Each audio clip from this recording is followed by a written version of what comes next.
The Thing in the Forest. Everything is white, brighter than anything I've ever seen.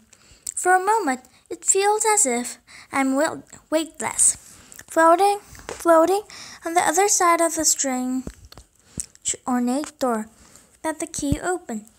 I can see Sarah, but I can't feel her hand. I can't see Sarah, but I can feel her hand grasping mine, squeezing so tightly it almost hurts. The icy air begins to thunder in my ears.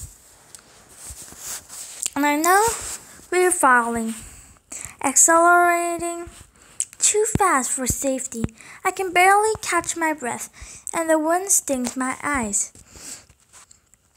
Sarah's grasp is stronger now, almost desperate, as the wind wipes us around. A gust rips us in opposite directions, and in an instant, Sarah's hand is gone. I begin to fail, blindly grasping for Sarah, but the air flips me, twists me, and I'm utterly lost. I'm taking my cries and flings them into the nothingness around. Then everything goes dark. I open my eyes to see branches over my head. A bright, cold-looking moon hangs in the sky. Considering how fast I was falling, I'm just glad I'm not a splatter of glue on the ground. Sitting up, I try to stock my situation with the surrounding trees, chill air, and dead leaves crunching under my body. I could easily be back in the hollow, but somehow I know I'm not. It's hard to put my finger on why. But the trees are a little too big, the moon is a little too full, and the leaves are a little too crisp. Maybe it's me. I could have smacked my head on the way down. I do have a headache. I try to remember the events leading to this moment. Sarah, Jake, and Odie and I had made our way through the hollow with a strange boy, Thomas. We'd found Porter's Mill, and Thomas and his friends took us down into the Cave of Lost, where we used the key to open the ornate door, hidden behind the rock. Jake and Odie ran through first, and Sarah and I had to follow. Where are we now? I listened, hoping to hear Sarah or Jake or even Odie rustling through the forest, I hear nothing. No birds, no wild, only silence. Sarah, I call out. Jake, can anyone hear me? Something makes a noise to my right, a strange groaning sound. It could be Sarah or Jake, and they could be hurt. My legs feel shaky as I stand up and start walking toward it. The noise comes again, louder. Whatever is making it is hidden behind the front of the fern of the size of a small elephant. I gently push the leaves aside, hoping to see my best friend or little brother just waking up. As I had, it's neither of them.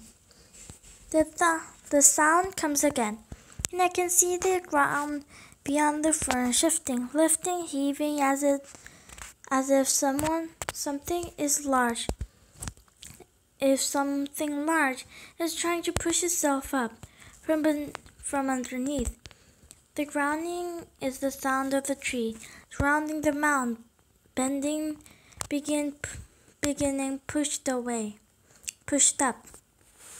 A large crack shatters the silence as a huge root finally snaps a burst out of the ground,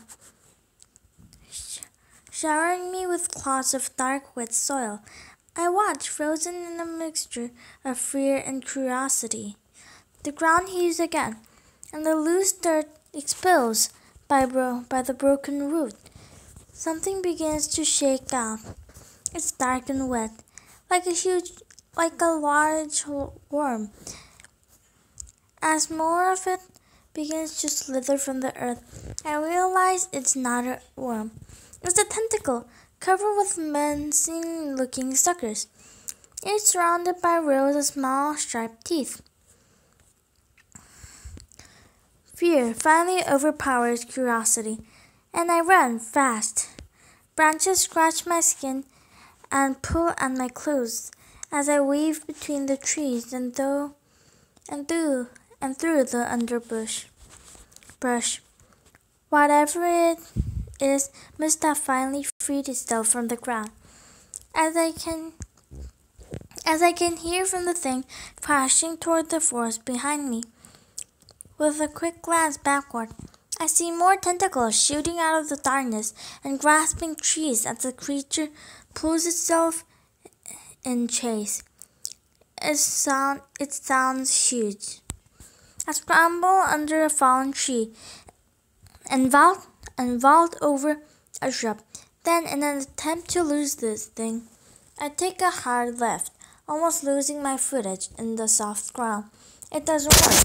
The creature shifts direction faster than me. It's right on my heels. My heart pounds in my chest.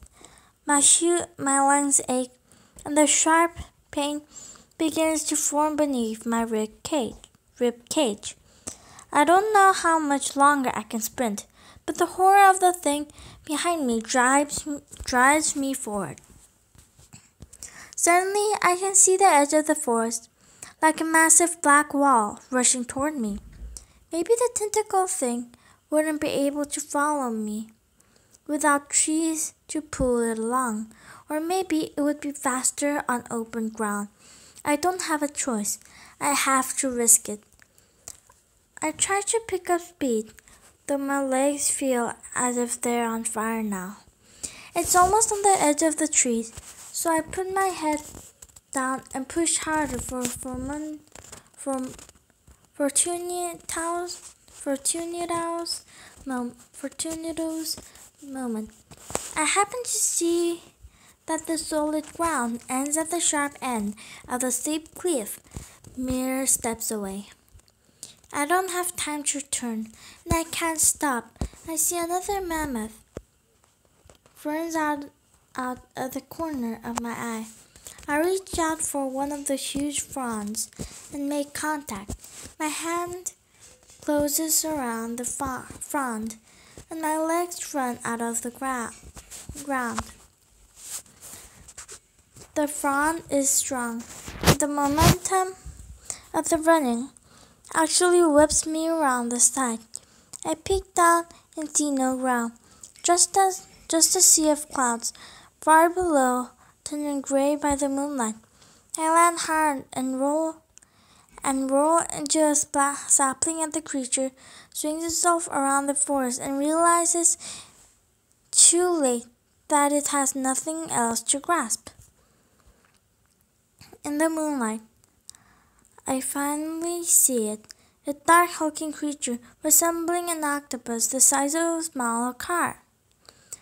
The bulbous head and more horrible-looking tentacles than I can count on the few moments it hangs in view.